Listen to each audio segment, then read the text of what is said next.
everybody. Welcome to tonight's episode of the University of Dungeons and Dragons.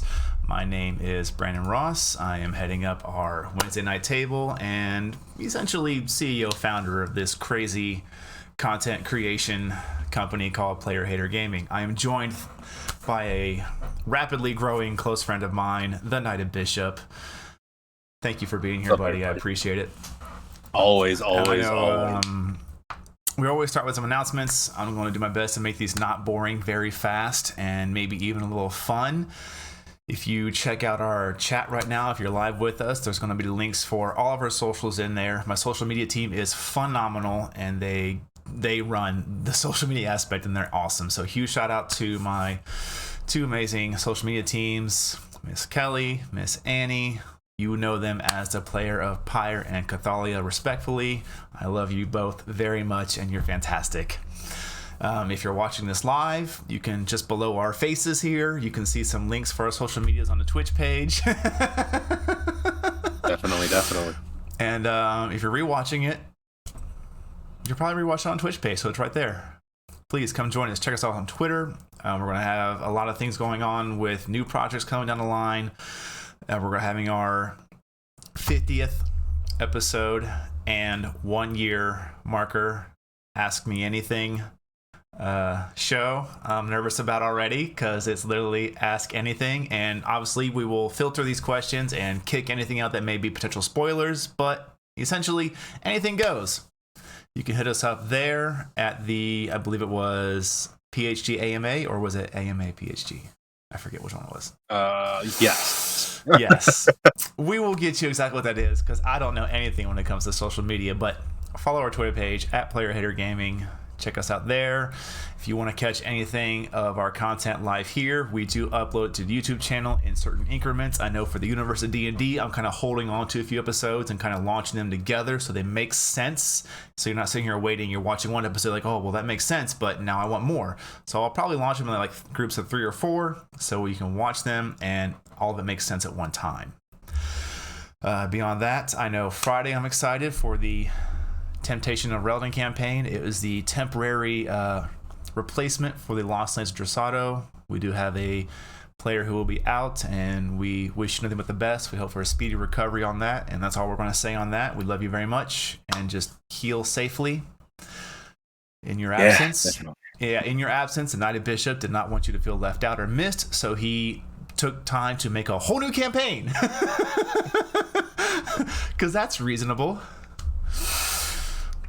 But I will say I'm excited. Yeah, I'm excited. I'll be playing in it. You will see, as you know her, Drifting Snowflake, aka Tasha. She will be playing a fantastic character. I will not spoil anything. You'll also see some very familiar faces from the first Lost Lands Dressado campaign, all playing different characters, and it's going to be a lot of exploration to new things for me, playing a different style of character. So we'll see how that goes.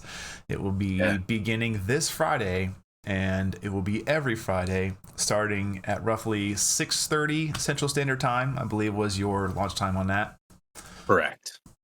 I'm glad I finally set that to memory because it's very important. Yeah, well, at 6:30, 6:45, just for time delays. So get ready to see it at 6:45 on the dot at the very latest. But we will be ready, and this Friday is episode 1, and I have not been this nervous for something in a while. I'm ready, man. I am so ready for you guys to see this world. I'm excited to take part in it, and thank you for bringing that to our lovely channel here. We highly appreciate it. So today, we're going to dig right into it now. We are going to be going over classes. As I have aptly named this, what is your profession? Oh. I knew one of us was going to do it. I was going to see which one I had to. I just watched 300 the other day. Did you? Nice. Yeah, of course. It's so good. Yeah. So we've gone over dice, what you use certain dice for, rolling them on certain reasons, and then we moved right into races. And as it stands currently, this content we're releasing is with the current 5th edition books. So if you're watching this 2, 3, 4, 5, 10 years down the line, just remember this was made with 5th edition as it stands this date this year. So we went over Correct. races, the certain buffs, pros, cons to each of those, and now we'll be going over classes. And this is where you can really begin to ask yourself the question of, what kind of adventurer do I want to be? What do I want to do in this world I'm going to be portraying in? Do I want to cast spells? Do I just want to hit things with a really big weapon? Or do I want to hit things a lot of times with a small weapon? 1 time really good, or 6 times okay? Tons of things to be answered. We will be going over all of this, not super in depth. As this video is released, it will be released with YouTube exclusive content where we'll be doing a deep breakdown of all the classes and subclasses available in the player's handbook. So once again, everything we're working with is out of the player's handbook. This information should be readily available and free to anybody with decent Google Foo skills. Yeah. Definitely. And so it, as you said, definitely always take everything that we are talking about, everything that we are speaking on, as it just relating to the player handbook. Because there are a lot of books out there right now, and so we don't want anybody to get lost, but we do want to get that basic information on. Absolutely. All right, let me switch us to our screen. Hey, there it is. There it is. All right, so let's start off with the first class, and a class that There we go. a lot of people will be very familiar with, as it is one of the classes that most people start off with. And that's our Barbarian. That is our front line. What is there to say about the Barbarian up front? The Barbarian is definitely your front line. They are definitely a tank. And if nothing else, they're a beautiful sack of hit points that hits hard, takes a beating, and just says more. Essentially, yes.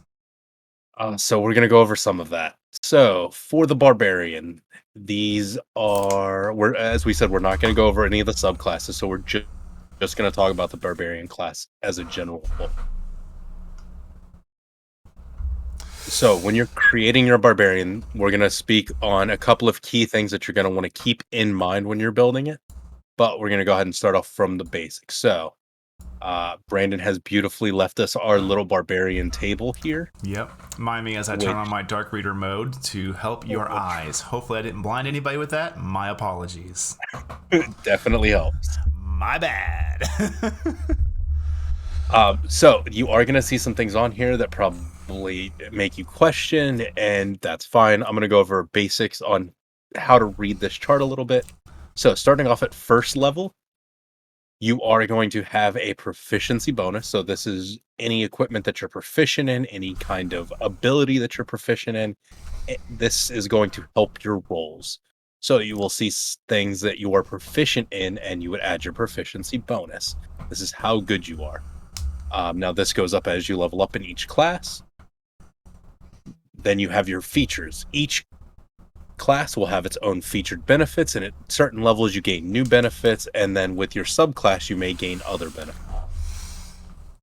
The Barbarian gains a major one in its rages, which is something we will talk about here in a moment, and then its rage damage. So if you're looking at that chart, you will see as the Barbarian levels up, its rage damage also increases over time. Absolutely. And proficiency bonus can definitely get tricky if you... It's one of those things where you just honestly think less about it. Because if you try to think too hard, you're going to confuse yourself. I know I still get confused about certain things when it comes to proficiency bonus. Just remember, it basically speaks for itself. Proficiency bonus is anything you are proficient with. You can add this number in certain ways to certain things, which we will be going over some of those things with the classes. But I'm going to kick us right off with our first level features, Rage. When you just gotta be angry. And I will move us down to where the Rage description is. Well, as you roll us down, I'll go ahead and I'll go over some more information. So Sure. When you pick the Barbarian, you are going to have some basic information on basic equipment starting right off the bat. So the first thing is your hit points. As a barbarian, you start off with a d12 for your hit dice. Now, what this means is that every time you level up, when you roll your hit points, if you roll your hit points, you're going to roll a d12. The other part of that is that at first level, you're automatically going to have a minimum of 12 hit points. Unless you're doing funky things with your constitution and taking a negative constitution, which, as somebody who gets hit, I would definitely not suggest taking a negative constitution. But your hit points are determined by your hit dice plus your constitution modifier. So as a barbarian, one of those first thoughts that you should have in your head is, how high should my constitution be? How high can I get it? Along with that, you do get proficiencies in light armor, medium armor, and shields. You are proficient in simple weapons and martial weapons. You don't get any tools, but you do have proficiency in both strength and constitution saving throws because you are a strong character. And then you do get a couple of skills. You get to choose between animal handling, athletics, intimidation, nature, perception, and survival. So this is all kind of building in with what that barbarian is. You're a roving machine of a character. Mhm. And then you get your basic starting equipment that you get to choose.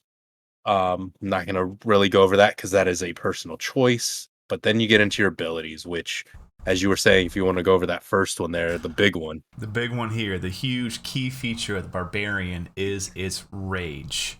And I'm going to just read it straight from here so it can be easily interpreted. Why reword something when people were paid hundreds of thousands of dollars to make it perfect?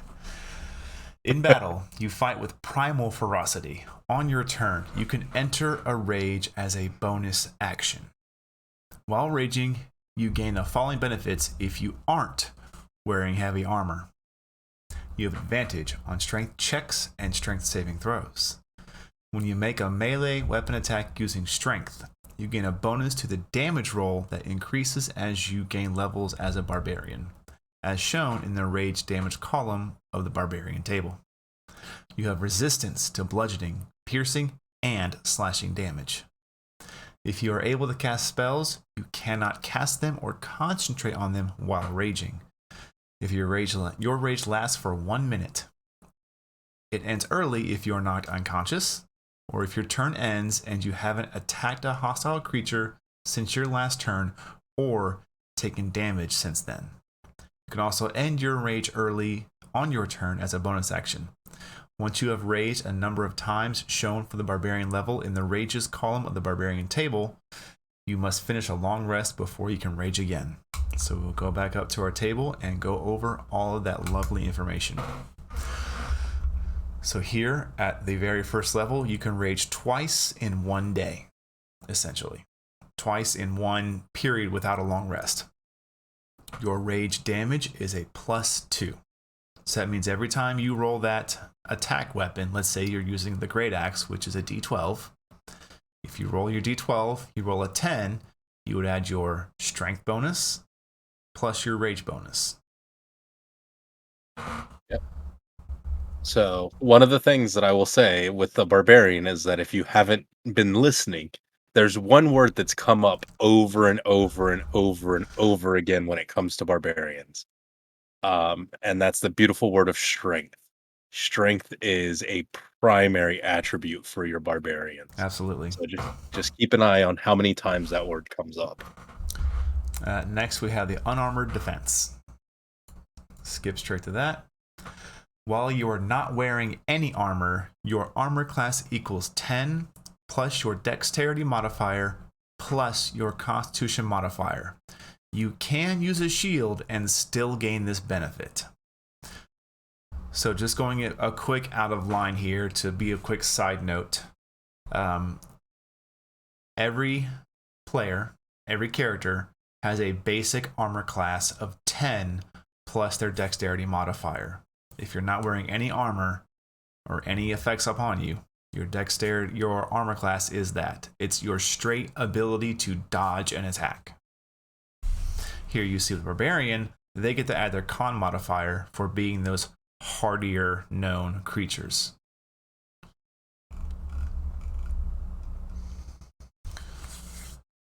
All right, moving on to the second level in Barbarian, you have Reckless Attack and Danger Sense. Reckless Attack is another huge key feature of the Barbarian that shows up a lot. It's definitely a well-used ability. Reckless Attack. Starting at second level, you can throw aside all concern for defense to attack with Fierce Desperation. When you make your first attack on your turn, you can decide to attack recklessly. Doing so gives you advantage on melee weapon attack rolls using Strength during this turn, but attack rolls against you have advantage until your next turn. It's very important to look at the wording there, because I've definitely fallen into this trap before and realized that when you go reckless, it's not just anybody in melee range of you, it is anybody that chooses to attack you with melee or range gains advantage on their attack if you use Reckless Attack. We'll move into Dangerous Sense, where we'll take a quick break and talk about some of these things. At second level, you gain an uncanny sense of when things nearby aren't as they should be, giving you an edge when you dodge away from danger. You have advantage on dexterity saving throws against effects that you can see, such as traps and spells. To gain this benefit, you cannot be blinded, deafened, or incapacitated. Again, as with many things with this, you have to be able to see it to be able to react to it. If something catches you off guard from behind you and you did not perceive it, you do not gain this benefit. All right. At third level, you do gain your Primal Path, which is your subclass, as we will refer to it. So for Barbarians, it's called a Primal Path. Each class does call it something else, but this is where you pick your subclass. We will not be going over those in detail here, but look forward to those I can't think of the word right now. Subclass videos? Yeah, those subclass videos, basically. You're overthinking it, like many things. Calm down. The brain's going to get going fast. Oh, it always will. Next, at fourth level, though, we do get our ASIs, or ability score improvements. And this is you get these multiple times throughout your character. When we hit a level where you get an ASI, we'll just say your ASI is here. But basically, whenever you get an ASI, you have a choice to make. You can either take ability score improvements, which is a plus to whatever stat you choose.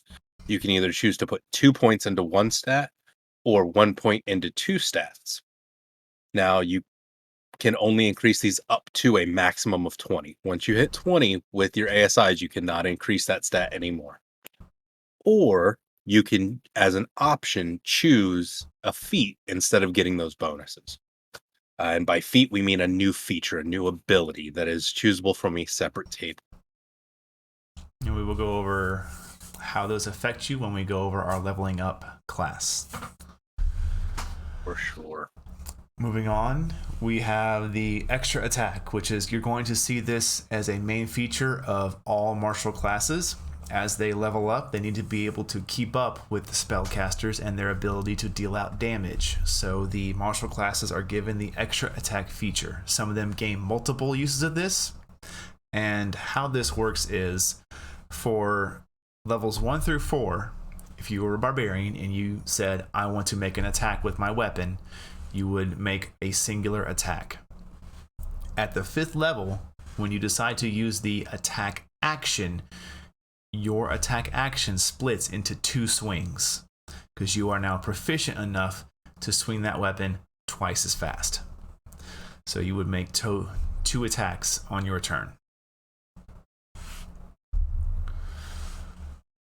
Along with 5th level, you gain fast movement, to where your speed increases by 10 feet while you are not wearing heavy armor. At this point, should you have armor for your barbarian that you choose to wear, as long as it's light or medium, your walking speed increases by 10 feet, which is, actually, it just says your speed increases by 10 feet. So should you be a character that has a swim speed or a fly speed, you gain this benefit as well. That's pretty huge. Oh, yeah. At the 6th level, you have your path feature, which again, as Bishop said, this will be, as you look into your subclasses and dive into those, you'll see that at certain levels, you gain new features for your subclass. So refer to those in our later videos or on your own to see what that is. Next down, we have Feral Instinct. Bishop, can we go over that? Yep. So by 7th level, your instincts are so honed that you have an advantage on initiative rolls. Again, this is because you want your barbarians up there in the fight, going first. You want your barbarian to have action. So what's so important about the barbarian going first, though? I mean, why? You want your barbarian up front. You want them to be able to carve into that battlefield, and you want them moving and processing and being the biggest threat they possibly can be. And that's what I was looking for right there. Perfectly done. You want to make sure your barbarian is looking like the biggest threat because they have the most damage soaking abilities. You want to make sure your barbarian is the single largest target in your enemy's minds.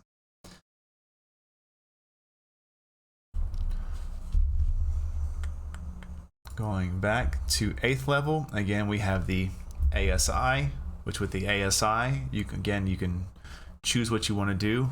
We'll see more on these in our later videos. For the 9th level, we get into another good feature of the Barbarian. Really, they're all good features. There's no bad features for any of these classes. No, there's really not. Brutal Critical. Go ahead, Bishop. Yeah, so at Brutal Critical, beginning at 9th level, you can roll 1 additional weapon die when determining the extra damage for a critical hit with a melee weapon. This increases to 2 additional dies at 13 and 3 at 17. So, barbarians have this ability that when they hit hard, they are going to hit as hard as they possibly can. I have seen this Brutal Critical take a creature from ouch to dead. So don't forget your extra damage dice. When you get up there as a barbarian, you are doing damage. That is your purpose. And what's really great is if you decide to take particular weapons that have a larger damage dice, such as the great axe or the longsword. If you use it with 2 hands, you can get that D10 extra or D12 extra, which is huge. 12 more points of damage is amazing, especially because it's on a crit. So huge benefit there. At 10th level, you see another path feature. At 11th, we get into a really fun ability known as Relentless Rage. Relentless Rage is to where you can keep fighting despite essentially being at 0 hit points. If you drop to 0 hit points while you're raging and don't die outright, you can make a DC 10 Constitution saving throw. If you succeed, you drop to 1 hit point instead. Each time you use this feature after the first, the DC increases by 5. When you finish a long or short rest, the DC increases to 10. And that's huge. Remember that. It's a short or long rest is when that resets, which is a fantastic ability. For sure. And that's just man, when you get Relentless Rage, that is a mean ability for barbarians to use. It is. You can definitely, especially with your more intelligent enemies, you can really begin to throw in some roleplay aspects in the middle of combat. Pretty much, why won't you die? I'm too angry to die. And you can just have a lot of fun with it. You really can. All right. So 12th level, you get another ASI. Yep. At 13th, you get Brutal Critical. So you get 3 additional weapon die when determining your extra damage for a critical hit. Which is crazy. Yeah, that's so good. At 14th level, you get your, I believe, next to last path ability or your last one. Let me look here.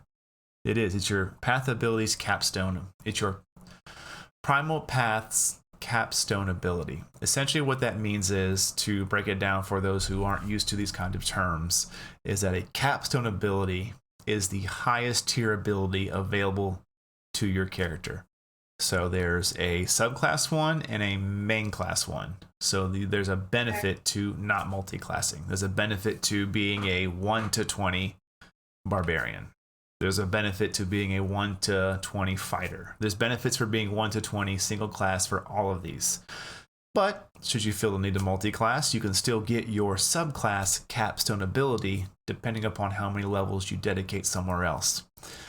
Here at Barbarian, you get your capstone subclass ability at 14th level. So these are rather strong features. These are things that are going to really make, break, or make a huge difference, whether it be in or out of combat. Mostly in combat, that's a lot of these abilities, their purposes, but there are some that have that out of combat utility, which can also still be very strong.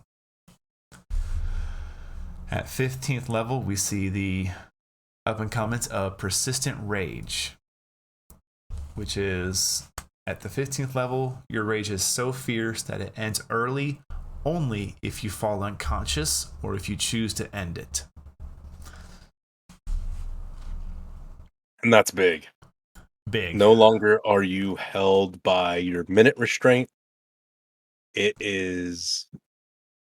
only ends early when you fall unconscious or if you choose will it to. Yep. Well, so you still have your minute persistent, but you don't have to worry about, oh, I didn't get hit this turn. Oh, I didn't hit something this turn. You are going to rage no matter what. That's right. Absolutely. 16th level, you see another ASI. At 17th level, another getting close to that brutal critical capstone ability, your last brutal critical, which there's something to be said about grabbing 4d12 and just throwing them down. That's power. At 18th level, you gain Indomitable Might, which, if your total for a strength check is less than your strength score, you can use that score in place of the total. Essentially, if you are trying to do a feat of strength and you roll badly, it's okay, because now you can use your strength score, which is probably going to be a 20 at this point, or close to, if not higher, due to various magical objects or things your DM may place upon you. Who knows? And then at the 19th level, you see your final ASI. And then, as I was talking about earlier, you see your capstone ability. And we will go over these last two columns here just a moment, so don't be worrying about those yet. But Primal Champion. Yep. At 20th level, you embody the power of the wilds. Your strength and constitution scores increase by 4. Your maximum of those scores is now 24. That's potent. That's anything that lets you push beyond the level of 20 is a huge ability and a huge boon for your characters. So there are those benefits, as we see here, going from 1 to 20, fully dedicating yourself to the barbarian path, and it hits it there. So we've gone over the basis of this table. Let's move on to the number of rages, which you can see here. We begin with 2. And as you level up, you gain 3 uses, 4 uses, 5, and then 6. And then if you decide to go all the way through at level 20, you can have unlimited rages. There is no limit to how many times you say, I'm going to rage. Okay. With our rage damage, we see that it increases as you level up, holding on to a +2 until you reach 9th level, a +3 until you reach 16th level, and then capping out at a +4 for just straight free damage. And this damage is tied to your weapon damage. So should you use a hammer or something that does bludgeoning damage, this would be an extra point of bludgeoning damage. Or if you're using a slashing weapon, it's slashing damage. If you're using a piercing weapon, piercing damage. The damage type is dependent upon the weapon used to deliver it. Yep. Now, this rage damage does not just apply to weapons. If you use your fist and you're raging, it ties to your fist. It ties to your fist because I believe not that long ago, probably about everyone is proficient with unarmed strikes. Now, depending on what class you are, as we'll see later down the line, depends upon if you can, what your minimum damage is for that unarmed strike. But if you're a barbarian and you're untrained, then it would be your strength score modifier plus your rage damage if you're raging.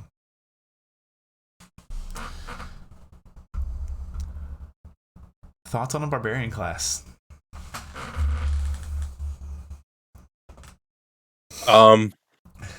If you can have a barbarian in your group, do it. I think the barbarian has become pigeonholed in a lot of people's minds as just a dumb brute. While yes, your strength is definitely important, branch out. Play a dex-based barbarian. There's nothing wrong with that. But make sure that your major stats are in your constitution first off. For a barbarian, your constitution is almost your most important stat. And then look at your strength or dex, depending on how you want to build it. But strength is definitely a primary attribute for your barbarians. You are not going to be wearing armor in this class. You at most you want to maybe be wearing leather, because I think you're allowed to wear. No, yeah. So you're not going to wear any armor at all. Or the barbarian. I'm just But checking you are something here real quick. no, you're good. You are meant to take the damage. Do it for your team. And have fun with the barbarians. They are a fun class. You don't just have to be angry. Just because you are raging, that doesn't mean that you are angry. You can control your rage. Yeah, I've The way I like played to sorry to cut in. Go ahead. No, go ahead. However you want to have put in.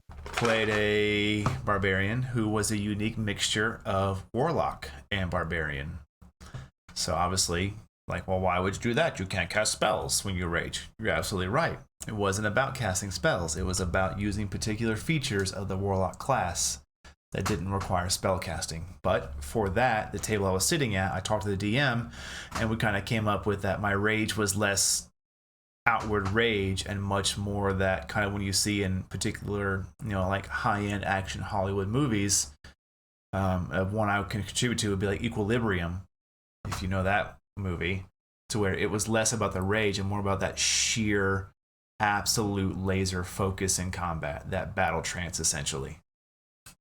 So it doesn't have to be about just being a loud, boisterous, angry person. It could just be, honestly, I would love to see a just intellectual barbarian who is just, you wouldn't think they were a barbarian, but they have that ability to just focus in, just laser edge sharp. I can't describe any other sharp objects to get it correct.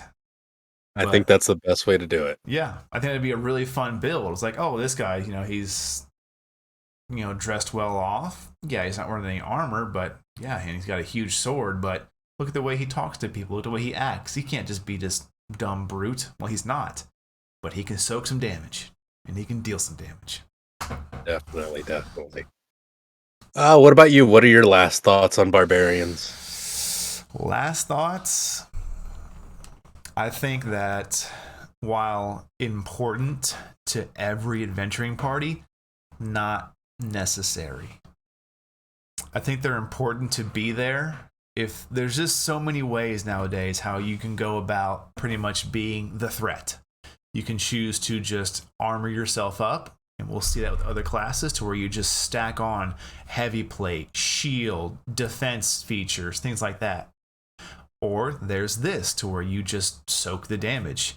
Anything that comes into you, for the most part, the three main damage types, slashing, bludgeoning, and piercing, from any weapon. It doesn't say magic weapon bypasses this. It doesn't matter. If the damage type is slashing, piercing, or bludgeoning, it gets halved. Throw in enough constitution and enough rage to half that damage, and you're going to be able to keep your enemy's focus. And that is your job as a barbarian, is to be frontline and keep focus. Look like the threat, and let those fellow party members who can't take that damage sneak around the combat field. maneuver around a combat field, cast spells, or fling arrows from a little bit of a safer distance while you're there ready to go and taking on that heavy threat. Yeah, no, I Barbarians definitely have a special place, though. They really do, and you will. I don't know if you can have more fun than seeing a group of barbarians with their big ass weapon going into a fight. It's definitely that here comes the big boys show when that happens, and you just sit back and you enjoy. That's good. All right, we're going to move on to the Bard. Oh, the worst class ever. Whatever. The most stereotyped class, probably. What? Stereotyping a bard? I've never heard of this. I've never heard of this. So Bard is where we get into our first spell casting class. So what you're going to see here on this table, and I'll break it down for you. You've already seen how the level works. That's what level you are in that Bard. Proficiency bonus, this does not change across the board. It will always be this. A good note real quick is that proficiency bonus is tied to your character level. So if you see here, proficiency bonus +2 at second level, that doesn't mean if you choose to multi-class into something else for 2 levels, you're still at a 2 proficiency. Your overall character level is 4. So you're still at a +2, but it's not because that was a bad example. So your proficiency bonus is connected directly to your character's total levels. There we go. Not your class levels. Thank you, Mr. Bishop. Not a problem. You helped me out earlier. I got you on this. Moving to the next one over, we'll stay on the first level to break this down. Are cantrips known? You can memorize a certain number of cantrips depending upon your class and your level. We'll talk about switching spells out later, but for this class here, the Bard, you do not switch your spells out unless you level up as a Bard. So if you're a Bard and a fighter, and you take another level in fighter, you cannot change out your Bard spells. You must take that level in Bard to switch your spells out to include cantrips or the spells you've memorized. Moving across, we see a column for spells known. What this is that is the total number of spells you can have memorized at a single point in time across all of your spell casting abilities. And when I say spell casting abilities, think of that like tiers of magic, or also known as spell levels. There are 1 through 9 spell levels, 1 being the weakest and 9 being the strongest. You may also hear us referred to as tiers of magic. Quick caveat for that: when you are looking on most information that is electronic, it will refer to cantrips as 0 level spells. Yes. This is just to kind of help you when you are reviewing your own spell lists. If you use different character makers or different character sheets that are online, cantrips are also level 0 spells. Exactly. Now what we have for first level spells, at first level for the Bard, you have 2 spell slots. What's that mean is per long rest, you can cast 2 first level spells. When you cast that first level ability, the spell slot is used. So think of this as like your character's font of magic. They have 2 first level spell slots. And let's go over the spell slots real quick first, because that's going to apply to a lot of the casting classes, and then we can go back to the main features of being a Bard. So I'm going to just skip straight down to the highest tier of spell casting for the Bard and go to 17th level. And that is just because for cantrips known at 17th level, this is a great example, you can now memorize 4 cantrips. So you can have 4 cantrips ready to go at a moment's notice. The spells known at 17th level becomes 20. That means over your font of magic, your tier of casting ability, from 1 to 9, you can have 20 spells memorized, ready to pop off at a moment's notice. And now here's where I'll get into the spell casting abilities, or your spell slots. And I will go back to 17th level. So we have first level, you have 4 slots. And then you can see it decreases as that tier of magic becomes stronger. So second, third, fourth, fifth, sixth, seventh, eighth, ninth. If you notice something about 8th and 9th level spells, even at the cap casting ability of a bard, you only have 1 slot for an 8th level spell and 1 slot for a 9th level spell. And honestly, that's all you're going to need if you use them correctly. This is extremely powerful magic. These are 9th level is where you get into 8th, and 9th level is where you begin to encroach upon the fabric of reality bending spells. They are incredibly powerful. This is your high-end kind of Merlin magic you see. This is high-end time magic, to help put it in perspective, those that don't really play a lot of video games or are learning new to this game.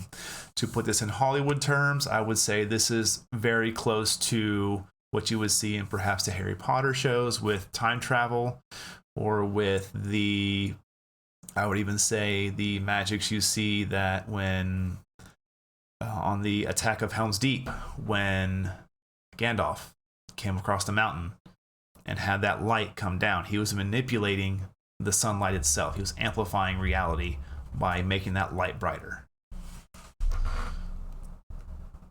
Yeah, that's a good way of explaining those spells. That is your peak of magic. Yeah. Now we have that out of the way, let's get on to the basic function of the bard. And one of the most popular functions is your bardic inspiration. Well, let's go over the base class features first before we actually get into their abilities. Okay. So what you get for being a bard, as soon as you become a bard, you do get a D8 hit points. Yep. So that is your hit dice. So your starting hit points are going to be 8 plus that Constitution modifier. Now, your Constitution modifier will always affect your hit points, and you will always start off with your maximum number for your first level. Proficiencies, you are proficient in light armor, so no medium armor, no heavy armor here. You are a bard.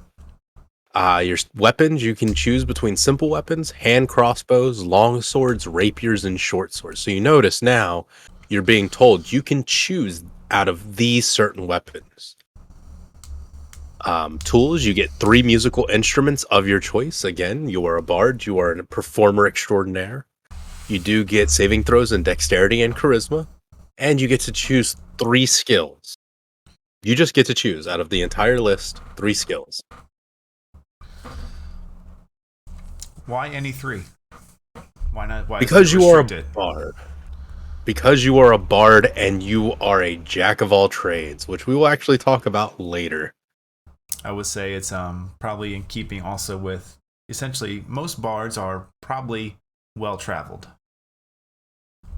So that's where they don't limit you to certain things. You're going to have a variety of skills you've picked up across your travels. And again, if you're making a level 1 character, you don't have to be, oh gosh, gotta be well-traveled. You don't have to be.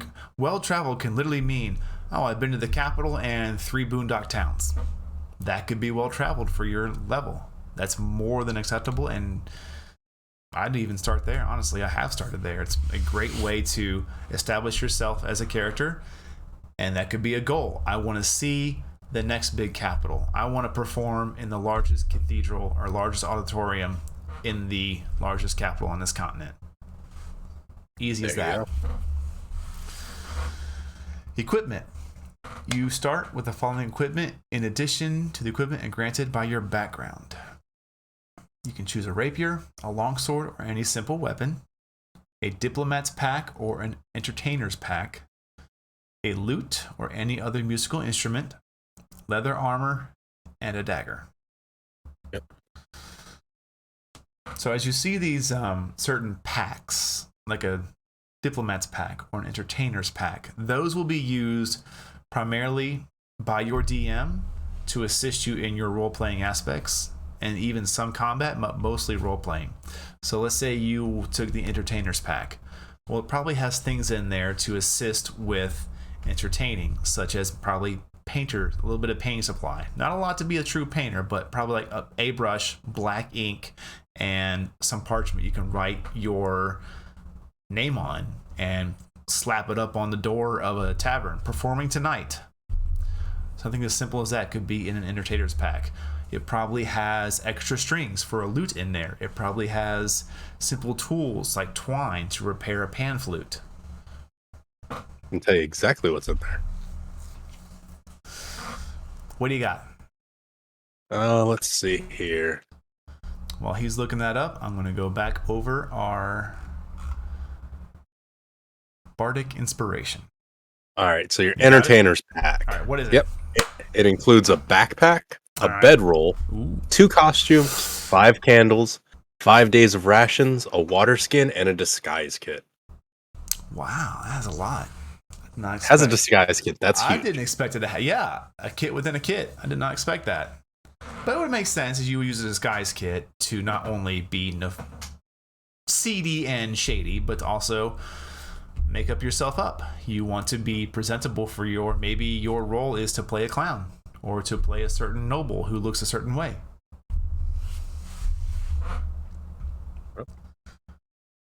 All right, we've already talked a little bit about the spell casting and your spell slots. Now, here is the big information that you do need to know about magic. And each class is different. We will tell you exactly what that is. For bards, your spell casting ability is directly tied to your charisma modifier. Good point. So if you're playing a bard, charisma is your big focus. That is your big word. Strength was the big word for barbarians. Charisma is your big word for your bards. And that ties to a lot of things a bard is known for and excels at, which we'll get into that. As you see, we talk about proficiencies and expertise with the bard. But yes, anything for your casting of magic, whether it be a saving throw, which is determined off your spell casting ability, which is, as Bishop said, for the bard, charisma.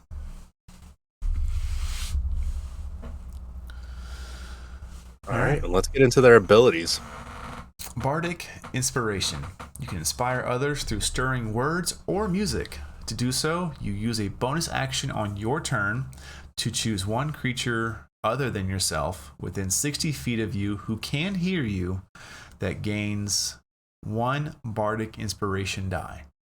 A lot of things are in there, so we're going to go over that and make sure nothing was missed.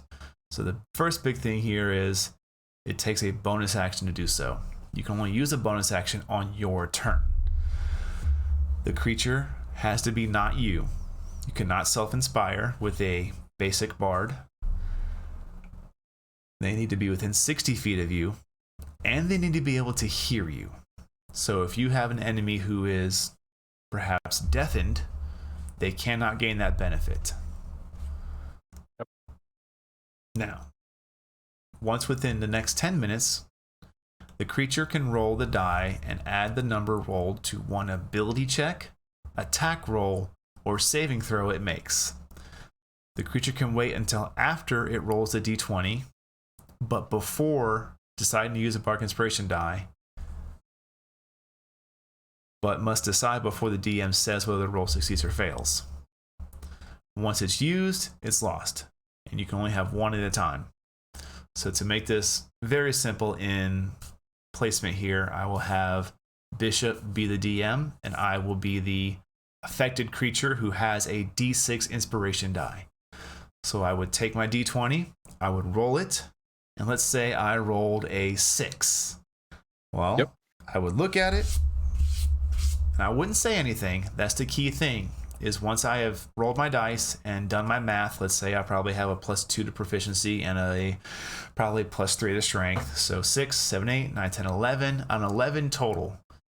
Well, I'm probably not going to be able to hit that creature, but I haven't spoken to the DM yet what I rolled. I just roll it and I look at it and I know it feels kind of low. And he may ask, what did you roll?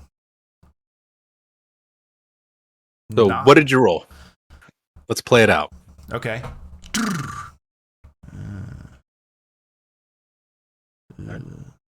So, what did you roll? Well, hang on. It's kind of low. I'm going to use an inspiration die from the bard that he gave me. All right. So go ahead and add your inspiration. Now, here's the key point, is that he told me before I made determination. Now, he can even tell me I rolled a whatever. As long as I have not stated as the DM, this is what happens. He is still free at any point to go ahead and say, I want to use my inspiration. And a lot of DMs are forgiving and understanding, but some DMs are a little more hardcore and gritty. So definitely knowing your DM and how they are. I could be like, I rolled an 11. Let me use a die. You know, Yep. especially if a DM has newer players, super forgiving. They would just say, you rolled an 11? Well, do you want to use an inspiration die on it? You know, maybe help your players out as a DM. Help them, remind them they have that. You can always do that. The big key thing is that you cannot wait until after the determination is made. Correct. As you level up with the bard, we will explain how your inspiration die increases. Well, all that means is that your inspiration becomes stronger and the die increases in size, and which is great news for your allies. Yep. All right. Well, let's go on to our level. next abilities. Go so ahead for second with level, Jack of all trades, please. That's what I was going to say. Go. That is why you do get all of your abilities, is because you are a jack of all trades. You are the master of none, but good at just about everything. So starting at second level, you add half of your proficiency bonus, rounded down, to any ability check that you make that doesn't already include your proficiency bonus. So what this means is that on your character sheet, you will have check marks next to what you are proficient in. Anything else, guess what? You're getting half of your proficiency. So you really are just good at everything. This can be huge for a bard. Yeah. Especially when you start getting those higher levels and start getting that, +3, +4, +5 proficiencies. That's a pretty good bump to something. For sure. And you're not even trained in it. You just get it for free. Also at second level, you do get your Song of Rest. This is a great way for a bard to do some role playing. Beginning at second level, you can choose soothing music or oration to help revitalize your wounded allies during a short rest. If you or any friendly creatures who can hear you perform, again, big words, hear you perform, regain hit points at the end of the short rest by spending one or more hit dice, each of those creatures regains an extra 1d6 hit points. These extra hit points increase when you reach the level in the class of 9th, 13th, and 17th. So, this is something you can just say, hey, you know what? While we're already resting, I'm going to play a little tune. Now everybody gets just that little bit of extra help. Yep. And that extra, especially at 17th level, a D12. Oh, yeah. Or even really a D10. Not a lot of classes get the D10. Pretty much all your spellcasters, for the most part, are a D8. Some lower. So you can help out that wizard, help out that warlock. Like, hey, see you took quite a beating. Let me play a little ditty for you. We play a little tune about Jack and Diane. That's right. All right. At third level, guess what? You're in college. That's right. So just like the barbarians had their primal paths, third level, you get your subclass in bards. You get to go to school. This is where you will choose your subclass. Yep. Also at third level, you gain expertise, which is you choose 2 of your skill proficiencies. Your proficiency bonus is doubled for any ability check you make using either of those chosen proficiencies. Mm-hmm. So you become an expert. And that is huge if you think about how you can double that down with any of your charisma-based abilities. Because already as a bard, you're going to have a lot of charisma for your spellcasting abilities, but your skills also obviously benefit from that. And even more so are your charisma-based skills, such as your deception, your persuasion, your performance. Those things are huge for bards, depending on how you want to play. You want to play an evil bard, then you're going to be really good at lying. You want to play that really swagger type bard that can just talk his way into anything, persuasion.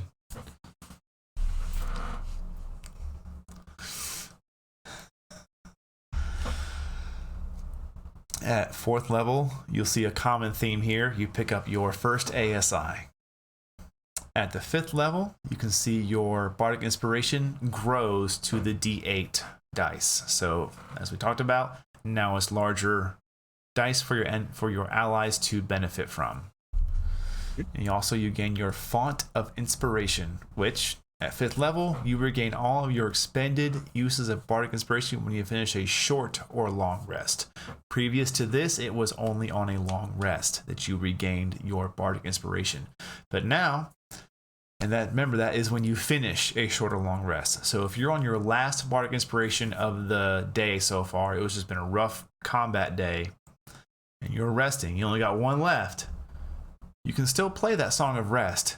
Grant that bonus to your allies, and then they're all refilled when you finish that short rest. At 6th level, you get your subclass feature or your Bard College feature. And then you also gain Counter Charm. That's a big one. Huge, yes. Counter Charm. You gain the ability to use musical notes or words of power to disrupt mind-influencing effects. As an action, you can start a performance that lasts until the end of your next turn. During that time, you and any friendly creatures within 30 feet of you have an advantage on saving throws against being frightened or charmed. A creature must be able to hear you to gain this benefit. Again, huge. Your allies need to be able to hear you. So if you know they're deafened, either wait until they're not, or hopefully they become undeafened before the end of your next turn. The performance ends early if you are incapacitated or silenced, or if you voluntarily end it, no action required to end it. There you go. At 7th level, there is no feature here. Instead, you gain a boost to your spell casting abilities, which you can see on the table here. I'll scroll up a little bit to help put that into better visualization.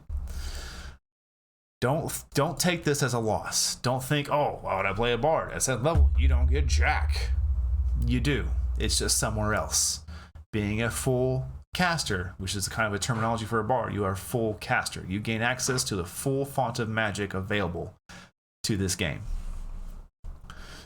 You gain a boost in your number of spells known. Along with, you gain the ability to cast 4th level spells. And even just, honestly, I'll say 1st level spells, they're good. 2nd, a little better. To me personally, it's right around the 3rd to 4th level spells, which is where it really becomes potent and game changing. Not game breaking, game changing. There's a lot of fantastic utility and combat spells out there for the 3rd and 4th level that can really turn the tide of a role-play encounter or a combat encounter. Not to say there's not great ones below these, just my personal opinion, that's where they really kick off and you start to see really shine. At our 8th level, we have another ASI. 9th level, your Song of Rest.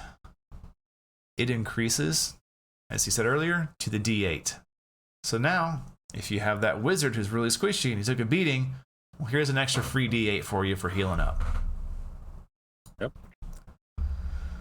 At 10th level, your Bardic Inspiration increases to a D10. Again, as a bard, you keep going through this path. Your inspiration becomes better because you're better as a bard. You gain 2 more expertise choices, and the huge one here is magical secrets. And I'll let Bishop go in on that one. So, by 10th level, you have plundered magical knowledge from a wide spectrum of disciplines. You choose 2 spells from any class, including Bard.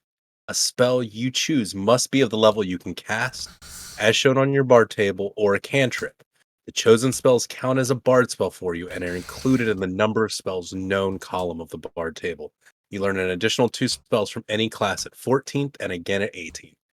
So, you know so much about magic and you are so traveled and so experienced that the entirety of spells opens up to you and you just say, I know this. And that is beautiful and powerful to be able to do that multiple times. Yes, especially being able to cross pick from any list. Bards have a great spell list. Every class has a great spell list, but having the ability to be like, see that wizard list way over there? Yeah, bring that over here. That's huge because you can go outside the norm and really begin to shape yourself as a character and as a caster. You can pick a theme, and maybe your theme has a really good spell over in a warlock table. Well, yoink, now it's yours. There you go.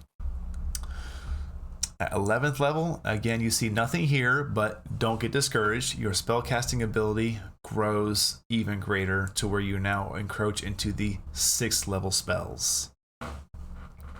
At 12th, you see the ability score improvement. 13th, Song of Rest goes to a D10.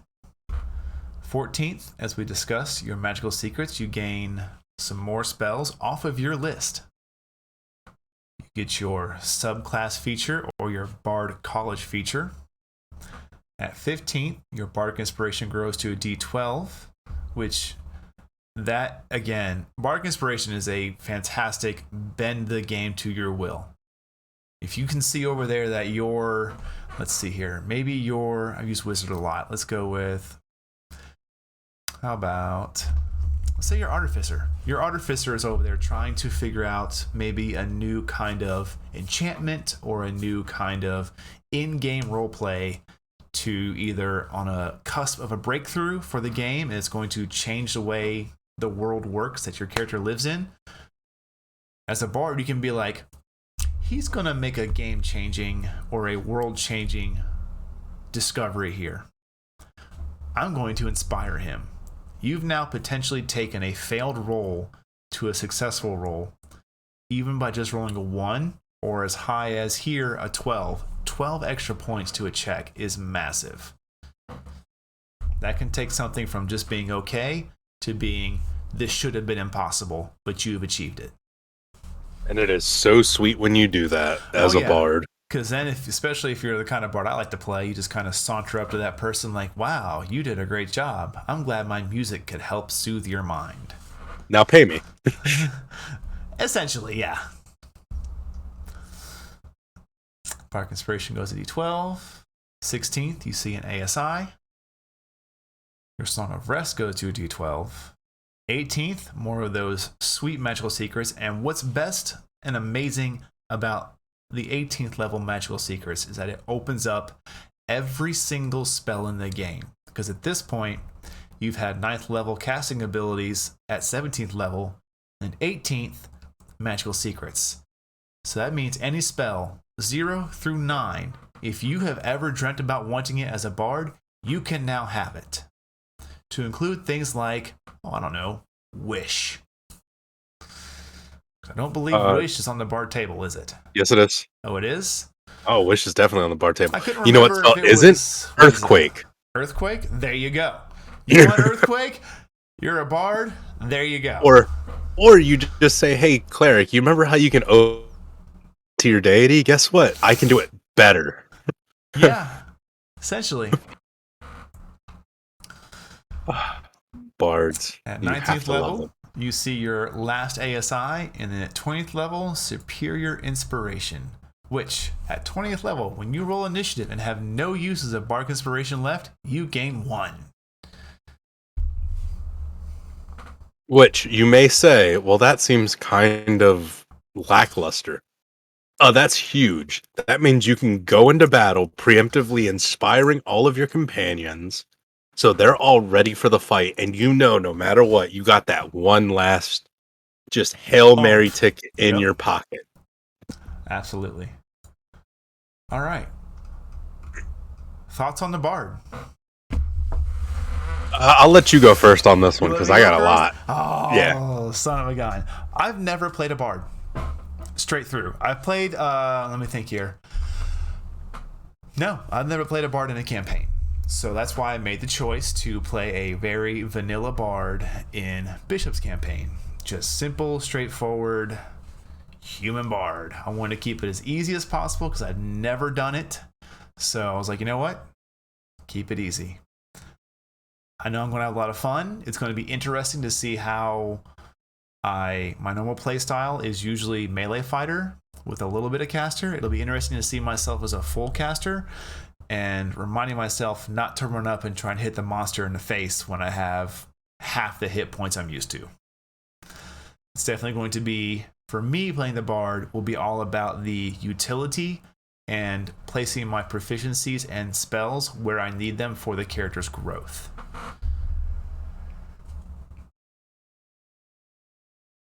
That is definitely a way to play a bard.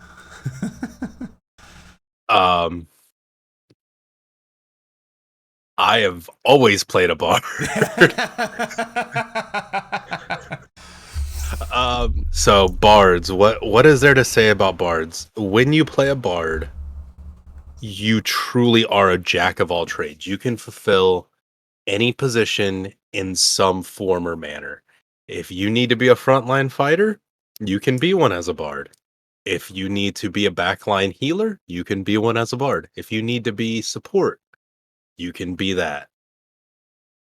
The bard is a utility bag. Now, with that, there is the issue that a bard may have generally, and a lot of bards will go through this, where because you are so utility, you don't feel as powerful. You make big power plays, you just don't recognize them as big power plays. So you will have a little bit of that playing a bard, but you can also fall into the trope, and I guess we need to talk about the trope of the bard, which is that you are just moving on. No, I'm kidding. You are just the meme with the bard is very Go ahead. You're the promiscuous persuasion.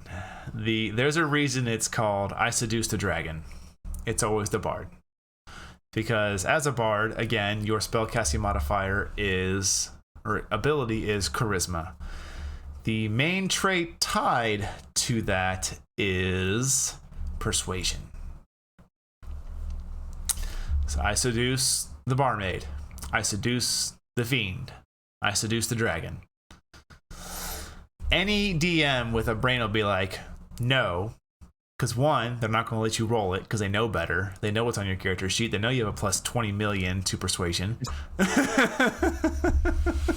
What? I've never taken a proficiency in persuasion. Why you always lying? Because I'm a bard. You can definitely play the horny bard. I will say it is fun to play the horny bard. It is the only time you will ever hear me say that. My personal favorite bard is the investigator bard, or the as I like to call them, the gangster bard, because your bard is, if you want one of the best representations of a bard, look at any mobster movie you've ever seen. Yeah. All of those guys are straight up bards. They are just intimidation. They are backhanded alleys. They personify what a bard can be, because they will intimidate the shit out of you and then hug you on the back and say, "We're just friends." Yeah. Or I'm going to make you an offer you can't refuse, to use probably the most popular line there is. I'm going to make you an offer you can't refuse. Because if you hear the DM rolling dice after those words, it's going to be hard for you to counter that roll. Or maybe not even a roll is asked. It's going to be hard for you to understand what just happened sometimes, because just the charismatic ability of that DM bard, or even you as a player, can just go to, maybe you got a shady shopkeeper that no one likes because they jack all their prices up for no good reason, but they're the only one that carries the potion of healing. Saunter right up. You just kind of place your hand on the table and just look at them. I'm going to make you an offer you cannot refuse. You will lower your prices, and you'll stop being a jackass about the control of potions in this city. And it works sometimes. Sometimes it works if you roll well enough. As a bard, be prepared. The party will never, ever, ever, ever, ever trust any two words that you have ever put together in your entire life. It doesn't matter if it's thank you. They will not trust that you mean thank you. Nope. And you will play into that. At some point, you will backhand talk your own party. Absolutely. Because it is part of survival as a bard. So right. Be prepared. Ready to move on to Cleric? Let's do it. Let's move on to the goody two-shoe. They're not goody two-shoes. The Cleric is another one of the full caster classes, as you see depicted here on their spell chart. They gain the ability to cast 9th level spells, and they get them at increments according to all of full caster levels you've seen, to where the Bard's a great example. All full casters will be like this. So we're going to go right into the features. We'll move on to what you gain for just picking to be a cleric. I want to make a cleric. All right, you're level 1. Here's what you get. Right. Your hit dice. You get a 1d8 as a cleric. Not too shabby. Could be better, but being a full caster, pretty good. Your hit points, again, 8 plus your Constitution modifier. As you've seen this trend all night, Constitution is directly tied to your health. Hit points at higher levels will be the 1d8 that you roll plus your Con modifier. Proficiencies, you have light armor, medium armor, and shields. Weapons, any simple weapon. Tools, none. Saving throws, wisdom and charisma. Then skills, you can choose from 2 between history, insight, medicine, persuasion, and religion. The equipment you start with, in addition to anything granted by your background, is a mace or a warhammer, if proficient. And we'll get to why it says that here in just a moment. Just hang on to that for a minute.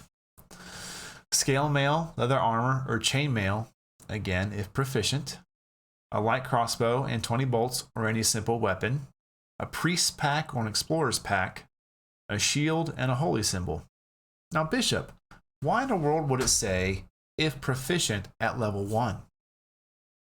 Because sometimes you're just not proficient in all of the gear that you want to carry. Sometimes you just don't know how to do it. And sometimes you do. That's where we get into at the very first level, you choose a divine domain. This is your cleric subclass. And this is what makes the cleric unique, is that just about any other class has to wait till about... I've lost Bishop for a moment. Yep, sorry, my camera decided it needed to restart. That's all right. It's technology. Any other class that has a subclass, I believe every other class except the cleric, correct? Correct. Every other class except the cleric does not gain their subclass until 3rd level. The cleric, because you are raised in the faith, you are raised to that deity, you gain this benefit level 1.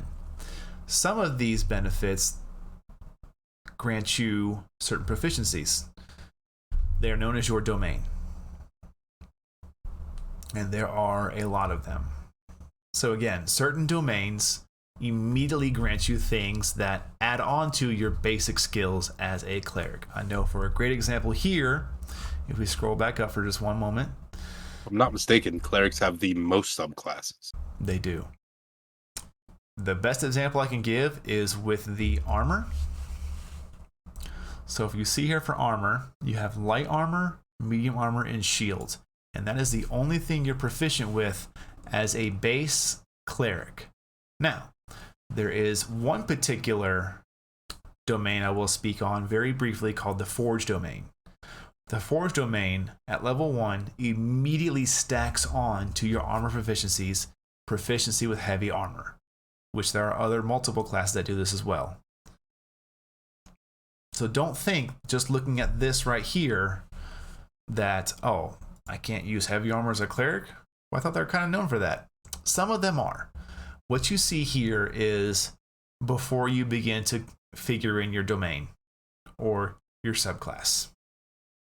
And that is why you see here, if proficient. Some of these subclasses grant you proficiency with weapons outside of what's stated here. They tack on to these abilities. For sure. I will say, looking at your equipment for what you get will also kind of give you an insight as to what kind of role your character can play. If you notice, clerics are the first class that we've talked about that get a lot of armor, a lot of protection. They get a lot of armor types. They're also the first one that we've talked about that automatically gets a shield. Yep. They automatically get that boost. So clerics are not weak boys in D&D at all.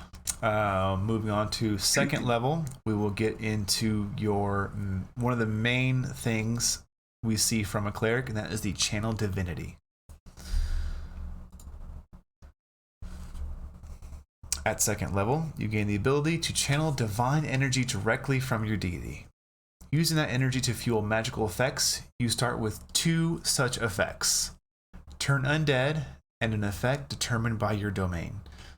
So already you're seeing that at second level, your domain is playing a huge part. It has probably added on certain armor proficiencies, weapon proficiencies. I believe some add on skills, if I'm mistaken. Some do add on skill proficiencies, tools. And then here, at second level, you're gaining the key feature of your domain. And looking at these divine domains, if you look at what the channel of divinity ability is, it's really going to give you a huge, pretty much spoiler alert or intention of that domain. So if you're unsure where to go with this or what's going on, that's going to get you there.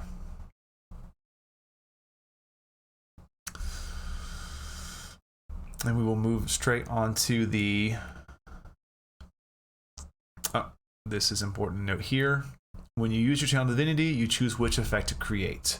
You must then finish a short or long rest to use it again. Some of them require a saving throw. When you use such an effect, the DC equals your cleric spell save DC. Beginning at 6th level, you can use your channel divinity twice between rests, and at 18th level, you can use it 3 times between rests. When you finish a short or long rest, you regain your expended uses. So already at 6th level, that's pretty powerful, especially when you begin to really looking at what this channel divinity can do. That is why it's so limited. Don't think, oh, I only got 2. Remember, oh, I have 2, or I have 1. Well, I can get it back on a short rest. That's a decent recharge time. Yeah, you really need to think about this from the roleplay aspect. You're literally asking, this is you saying, hey, magic thing in the sky or dirt or in the hells, it's your boy, answer me right now, please. Essentially, yes. We'll get into the main feature that every cleric has, regardless of the domain you choose, and that is the channel divinity Turn Undead. And this actually splits into 2 different effects that take place at the same exact time. As an action, you present your holy symbol and speak a prayer censoring the undead. Each undead that can see or hear you within 30 feet must make a wisdom saving throw. If the creature fails its saving throw, it is turned for 1 minute or until it takes damage. A turned creature must spend its turns trying to move as far away from you as it can, and it cannot willingly move to a space within 30 feet of you. It also cannot take reactions. For its action, it can only use the dash action or try to escape from an effect that prevents it from moving. If there's nowhere to run, the creature can use the dodge action.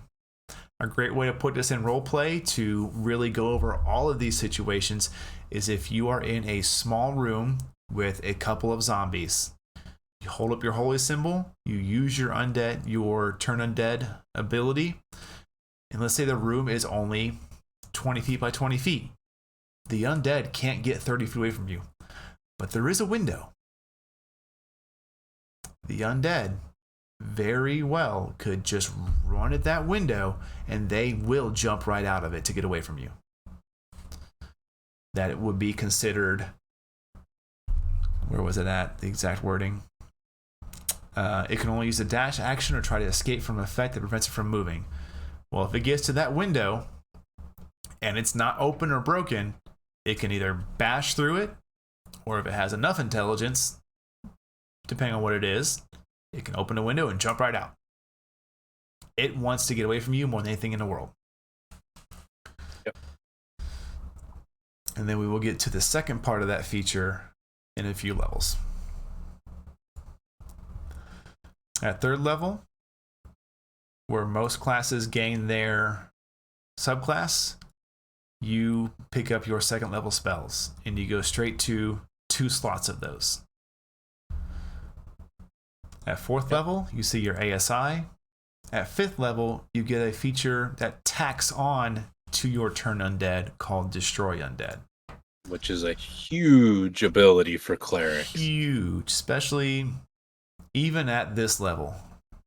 So starting at fifth level, when an undead fails its saving throw against your turn undead feature, the creature is instantly destroyed if its challenge rating is at or below a certain threshold, as shown in the Destroy Undead table. Now this table is just as much for you as a player as it is for the DM. This is for the DM to know that if that undead creature fails a saving throw and it is challenge rating half or lower, it does not run from you. It is simply destroyed. At certain levels, you'll see an increase in that.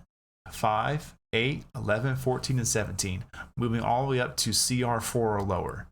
That is a rather wide variety of undead.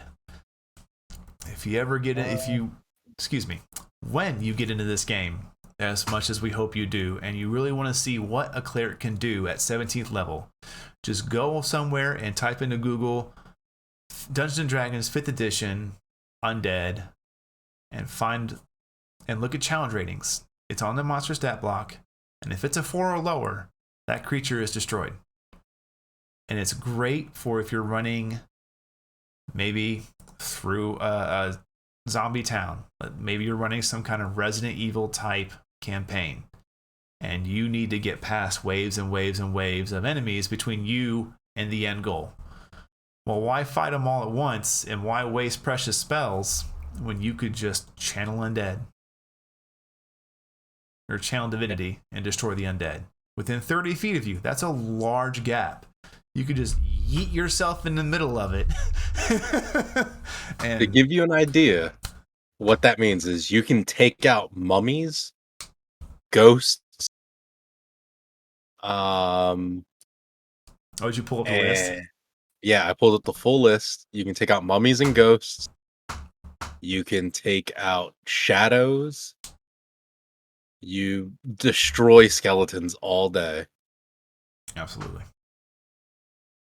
Let's see. What else is a big one that would be vampires all day, rights all day, withers. You can destroy at once you get up to the highest level.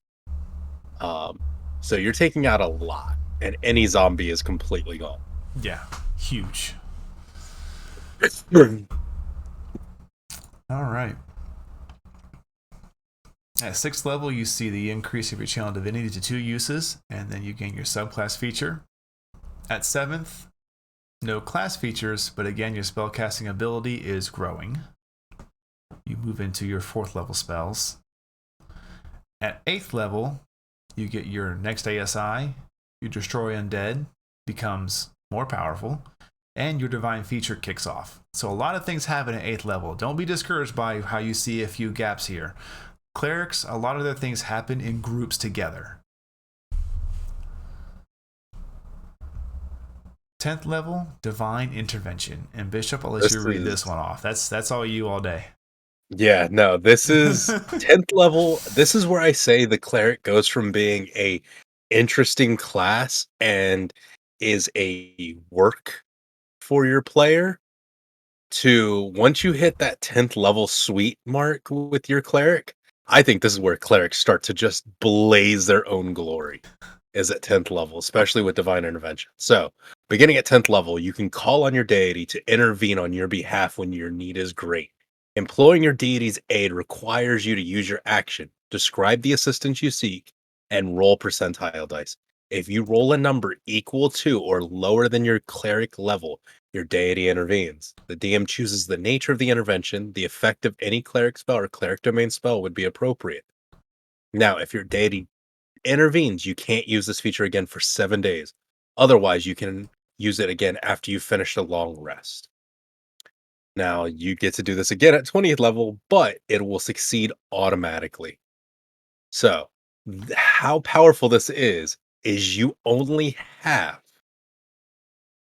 a 10% chance of ever doing this.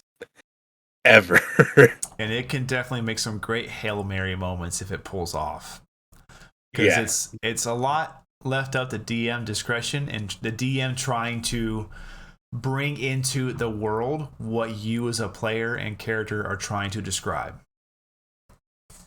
A great example I can think of right now is if you're in that hardy boss battle and all your allies just dropping left and right and the boss is looking pretty stout still. You guys were just definitely outclassed, or maybe just a few more rounds you could probably win this. Maybe the boss is actually looking pretty beaten up and you realize there could be a chance.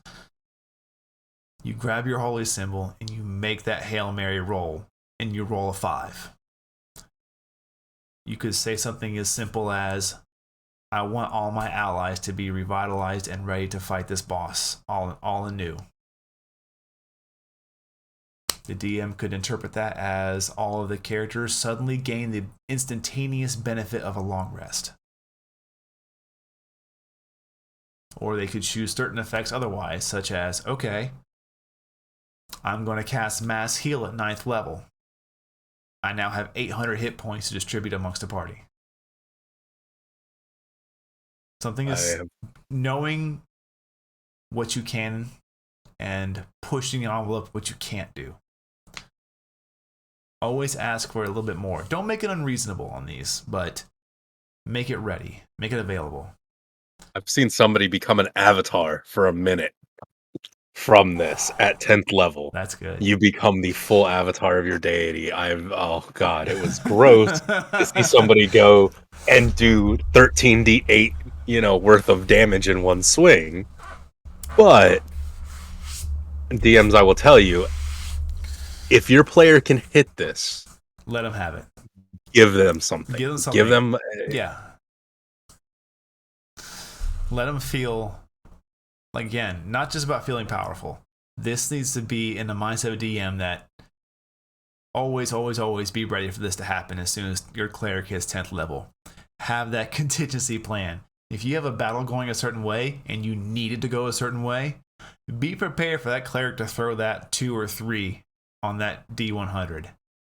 Because all of a sudden you might have written yourself into a corner. Just be ready, DMs. Players, push for the max. DMs, plan for the max.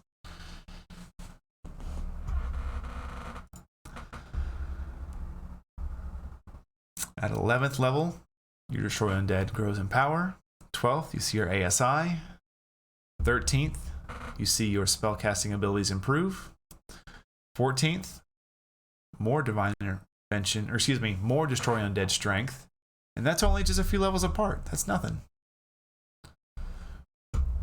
At 16th, an ASI. 17th, your subclass feature, along with the Destroy Undead being at its highest possible strength. 18th, 3 channel divinities a day. 19th, your final ASI, and then as we discussed, level 20, your Divine Intervention improvement. It just works. So if you're running a 1 to 20 campaign and your cleric hits 20, be ready at a moment's notice for that to be pulled out. If you've got the party on the ropes and you're like, oh man, it's about to be a TPK. Is it? It does only still work for that once every 7 days if it does go off. Of course, it does only work once every 7 days. make sure that you also are aware of that, players. Don't think that you can always count on divine intervention to work. No. You get once every 7 days. All right. Cleric thoughts. I will go first on this one. Go ahead, yeah. The Cleric is a surprise for me every time I see it played. I absolutely love it. And don't just think of the Cleric as having to be a good, law-abiding character. You have a deity. Find out what your deity is about and enjoy having the abilities. Clerics, you don't just have to stand there and heal. You really don't. Actually, if you're going against undead, you're the front line. And put yourself out there. Absolutely. Because there is nothing sweeter as another player than seeing your Cleric go, I'm going to destroy undead and just jump into a group of 30 zombies and see them just Thanos snap everything around. It's beautiful. It Especially is very just, beautiful. It's a great feeling. All right, but you are also a healer, so make sure you heal. Yeah, make sure you heal. Yeah. You don't have to play a straight, oh, he's a cleric, oh, I'm a healer, it's boring. No. Your job, and a good friend of mine put it best, being a healer doesn't always mean you heal. Sometimes it means you destroy the enemy quicker than the damage they can do. Or you circumvent that damage with certain buff spells, such as Shield of Faith. You can increase an ally's armor class. Or Spiritual Guardians. You can make an aura around you that makes most enemies not want to really be near you. You can use that aura to be close to your allies and keep them alive a little longer.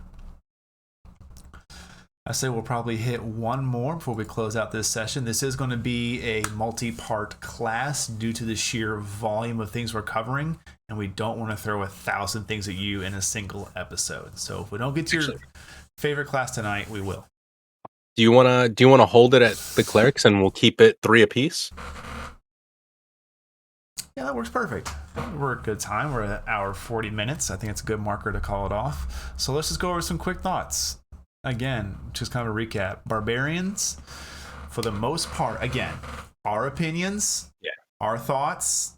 You can play your character however you see fit. This is just to help out those new players understand the most general roles given to certain classes. So for the Barbarian, your usual main purpose is to be a frontline damage eater. Your job is to be in the front and be threatening, menacing, and take a whole lot of damage while also dealing a lot of physical damage. Yep, you are the tank. You do your job in the best way possible. If you want a character concept to go off of, it matches for the Barbarian. And that is Conan is a great, while he does have the name Barbarian, Conan is a very good example of what a barbarian is. If you're looking for another one, honestly, it sounds dumb, but Mr. Furious from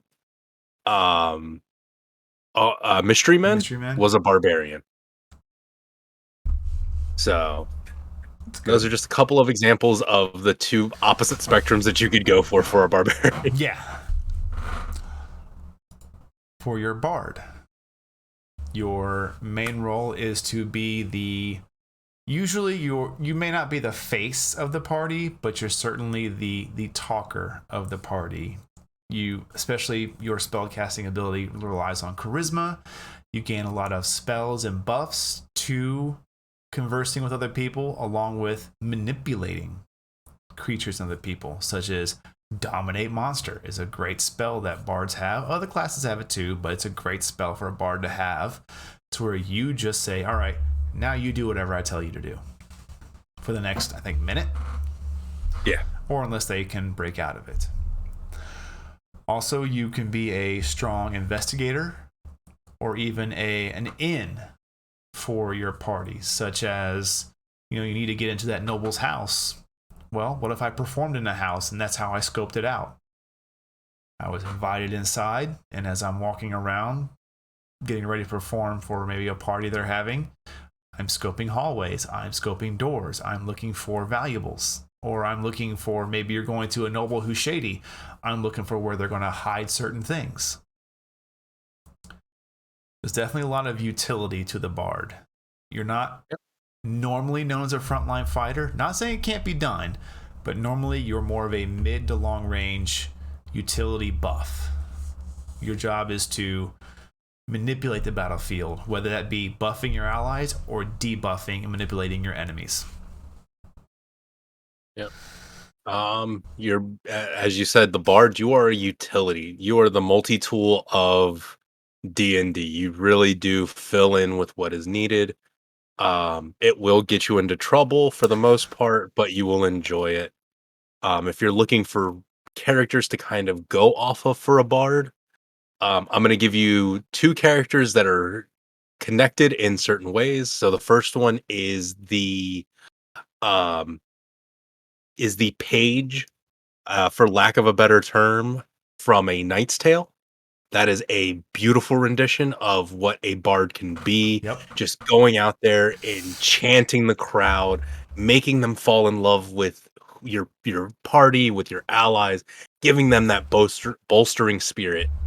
And on the other side of that, Heath Ledger's Joker is an amazing example of that dark bard, of that sinister mastermind, being able to manipulate everything that is said and everything that is thought just with your sheer charisma. Absolutely. So That's those are fantastic. two great character studies. And then our cleric. This really comes down to, for me, the divine domain you pick. And again, they are vast. Don't get overwhelmed by it. When we do the breakdown for this, we will definitely give a lot of pointers for newcomers to this game where you can start and digesting the sheer plethora of classes available subclasses available to the cleric. They can be as versatile as you are a holy order divined to knowledge and historical scripture, and not like holy text, but literally like Library of Alexandria kind of stuff. That's your order. So perhaps you have features and traits for that. It's your job to guard that and also be knowledgeable of it. Or it could be as simple as you are the hard charging front of the lines force for a crusade. Another great example. You are the, depending upon your proficiencies granted to you by your domain, you could be that shield and hammer, shield and sword, shield and axe, what have you, frontline holy warrior. Yep. If you are a cleric, do not be afraid of action. You are built to take action in D&D, so definitely do it. If you're looking for a character study for a cleric, a good example is John Constantine. Go watch the movie Constantine. He is a very good example of what a cleric can be. Absolutely. Another one is, if you're just looking for that holy spiritual essence and being, honestly, you can look at any of the high religious figures that have ever existed. They are all great examples of what a cleric can be. One that I like to refer to when I'm looking at my clerics, in particular, is I like to look at things like the Southern Snake, preachers, and things like that that have this very passionate and very forceful event about them. So that's where I like to draw an inspiration for another side of a cleric from, but they are very vast just because they do have so many subclasses. So your building of your cleric really can be just how you want it to be. Absolutely. And that's all we've got for tonight. really. Yeah. We will keep it simple and easy. Again, we don't want anyone to feel like we're trying to flood you with information. This is going to be a long series, especially for the first season we have planned. And as we move on, we will dig deeper into things. And again, when these hit YouTube, they're going to hit, especially this episode, I'll probably group it to where the first, let's see here, the first 6 will launch at the same time. And then we'll move into more live episodes the following week. Because we want to make sure that as these are released, we want the breakdowns to go with them. So be on the lookout for that in the next coming of weeks. For now, I will be mostly holding on to these until everything is ready. Again, when we launch it to YouTube for your rewatching abilities, we want to make sure all the information is available. So if maybe the Bard, the Cleric, and the Druid didn't interest you, but you really want to see about the Monk, well then, why would I post that video with all being at once? I want to make sure that whatever classes you want, you're going to be able to find them on that video quickly and easily. So until then, thank you for joining us. We hope you learned something. We hope you do pick this game up as our always top concern. If you have questions, comments, please jump in our Discord, message us, ask your questions, share memes in the Discord. Even if you don't have any questions, just come talk, say hi. We'd love to see you. We'd love to build this community up as strong and as amazing as we can make it. And that's all I've got. I look forward to seeing all of you tomorrow night at 6 p.m. Central Standard Time. I look forward to seeing you again Friday night at 6:30, 6:45 Central Standard Time. And I will make an announcement about anything else tomorrow night. So stay tuned for that, everybody. It's going to be a lot of fun. Yeah, no, definitely come and check us out tomorrow, guys, for the Wild Cards campaign. Because Brandon over here won't toot his own horn enough. He is a fucking amazing DM. So come and watch him. Give it with everything that he has. I bow in no short way to this man for his DMing skills. So if you've not gotten to see what he can do, definitely come and check us out. It is absolutely amazing. And then, yeah, just keep an eye out for this. This is going to be fun. We're getting into the nitty and gritty, and it's going to get a little bit more. And once we go over our character sheets, it'll be even more fun. And got some exciting things going on with that. I can't wait. But at the same time, I can't wait. Like I want to make sure the information is proper and correct, so everybody's ready when we get there. But man, I can't wait to put it on a character sheet. I'm waiting for graduation day. I'm holding my excitement until graduation day. Graduation day is going to be so much fun. And we do have another announcement about that later on. Not yet, but it's coming. So stay tuned to the series, everybody. Bishop, you want to sign us off? All right. As always, I hope you guys stay safe, take care of each other. Come, please hang out with us in Discord. I would love to see you, love to hear your stories, love to meet you, love to be able to share some of our stories with you. While Hive Mind is in detention and we're in the UniversiD&D right now, Hive Mind will always be there for you as well, along with our wonderful group of dedicated players that we now have in there and the constant conversations we're having. So come and join that, please. Other than that, I'll sign us off like I like to sign off, which you will be hearing a lot more. So, as always, keep your dice on your table, your games in your heads and in your hearts. Please pack up. The bell is rung. Class is ended. Let's have a good night, people. Good night, everybody.